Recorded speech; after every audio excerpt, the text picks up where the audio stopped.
প্রজ্ঞাপন জারি ১১ থেকে ২০তম গ্রেডের সর্বনিম্ন বেসিক ১৬,৮৭০ টাকা সহ কমিটির রিপোর্ট প্রকাশ। একই সঙ্গে দুইটি সুখবর দিলেন প্রধানমন্ত্রী তারেক রহমান। তো বন্ধুরা, এই বিষয়টি নিয়ে আজকের এই ভিডিওটিতে বিস্তারিতভাবে আলোচনা করতেছি, তাই ভিডিওটি সম্পূর্ণ মনোযোগ সহকারে দেখার জন্য অনুরোধ রইল।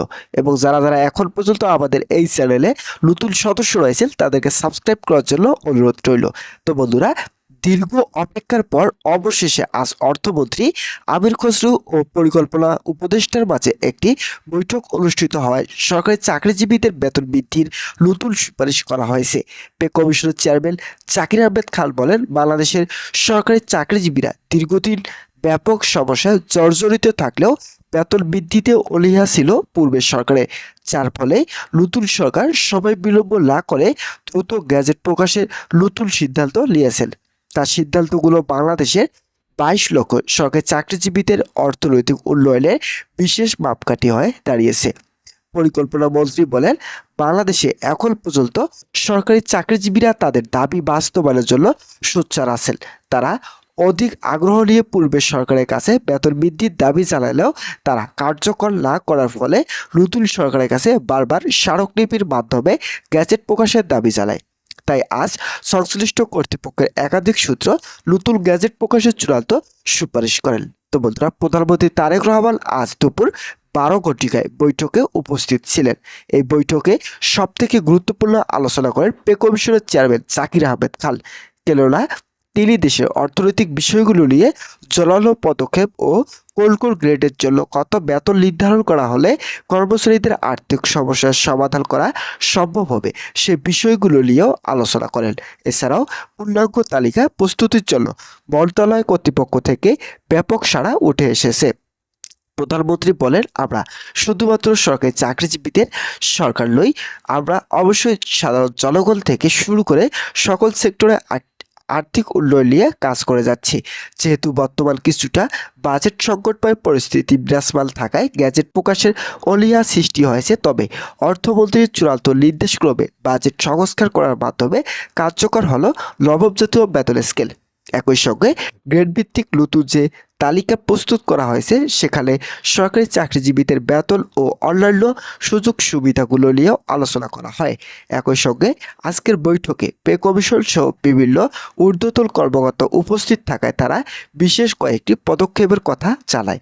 তাদের ভাষ্য মতে অবশ্যই সরকারি চাকরিজীবীদেরকে নবম জাতীয় বেতনের আওতায় আনার পাশাপাশি বাড়ি ভাড়া, চিকিৎসা ভাতা সহ অন্যান্য ভাতা সংযোজন করতে হবে। তো বন্ধুরা, ভিডিওটি এই মুহূর্ত পর্যন্ত এসেও যারা যারা এখন পর্যন্ত আমাদের এই চ্যানেলে নতুন সদস্য রয়েছেন তাদেরকে চ্যানেলটি সাবস্ক্রাইব করার জন্য অনুরোধ রইল। তো বন্ধুরা, যদিও আংশিকভাবে প্রাথমিক দিক থেকে বেতন বৃদ্ধির সুপারিশ করা হয়েছে, তবে এই ভাতাগুলো প্রথম দিক থেকেই সংস্কার করা বাধ্যতামূলক। পে কমিশনের সূত্র বলে, অবশ্যই আমরা সরকারি চাকরিজীবীদের সকল দাবি পূরণ করব, কিন্তু এখানে যে জটিলতাগুলো লক্ষ্য করা যাচ্ছে সকল জটিলতা প্রধানমন্ত্রী তারেক রহমানের সংশোধনের নতুন সিদ্ধান্ত নেয়। তার এই সিদ্ধান্তগুলো এমনভাবে তৈরি করা হয়েছে যাতে পরবর্তীতে নবম জাতীয় বেতন স্কেল বাস্তবায়ন হওয়ার পর সমস্যা তৈরি না হয়, যার ফলে আজ সচিবদের মতামতকে খুবই গুরুত্ব সহকারে দেখছেন তারেক রহমান। শেষ পর্যন্ত সচিবরা যখন চূড়ান্ত অনুমোদন নিয়ে আলোচনা করেন তখন থেকেই বেতন বৃদ্ধির ব্যাপক ইতিবাচক সাড়া আসে। তো বন্ধুরা, ইতিমধ্যেই প্রধানমন্ত্রী তারেক রহমান দুইটি সুখবর জানিয়েছেন। চলুন তাহলে জেনে নেওয়া যাক কি কি সুখবর দিয়েছিলেন। প্রথম সুখবরটি হলো সিলেকশন গ্রেড ও টাইম স্কেল পুনরায় চালু করার লক্ষ্যে আদালত থেকে সর্বর্তী জ্ঞাপন করা হয়েছে। ইতিমধ্যে এই বিষয়টি চূড়ান্ত অনুমোদন পাওয়ার নতুন বেতন স্কেল সরাসরি উল্লেখ করা থাকবে। বিশেষ করে নতুন যে খসড়া উপস্থাপন করা যাচ্ছে পে কমিশন, সেখানে সিলেকশন গ্রেড ও টাইম স্কেল পুনরায় চালু করার চূড়ান্ত সুপারিশ করা হয়। যারা নিম্ন গ্রেডে কর্মচারী আছে তাদের জন্য এই দুইটি ভাতা অত্যন্ত গুরুত্বপূর্ণ থাকায় মন্ত্রণালয় কর্তৃপক্ষ দুইটি দ্রুত এটি সমাধানের চূড়ান্ত সুপারিশ করে। তাই আশা করা যাচ্ছে আগামী নতুন নবম জাতীয় বেতন স্কেলে এই দুইটি ভাতা চূড়ান্তভাবে অনুমোদন পাবে। তো বন্ধুরা, দ্বিতীয় নম্বর যে সুখবরটি রয়েছে সেটি হলো পে কমিশনের একজন লাভ অপ্রকাশিত রাখার সত্ত্বে একজন ঊর্ধ্বতন কর্মকর্তা বলেন, বাংলাদেশের অর্থনৈতিক অবস্থা বিবেচনা নিয়ে অবসরকালীন সুযোগ সুবিধা 45% থেকে উন্নীত করে সরাসরি 85% পর্যন্ত বৃদ্ধির সুপারিশ আসে। যেহেতু এই বিষয়টি নিয়ে ইতিমধ্যেই ব্যাপক ইতিবাচক সিদ্ধান্ত উঠে এসেছে, তাই অর্থ মন্ত্রণালয় থেকে বাজেট সংস্কারের বিষয়টি নতুন রূপরেখা তৈরি হয়। প্রধানমন্ত্রী বলেন, আমরা অবশ্যই বাজেট সংস্কার করার মাধ্যমে সরকারি চাকরিজীবীদের সকল দাবি পূরণ করব। এখন বাজেট সংস্কার অবশ্যই বাৎসরিক 70,000 কোটি টাকা বরাদ্দ ঘোষণা করতে হবে।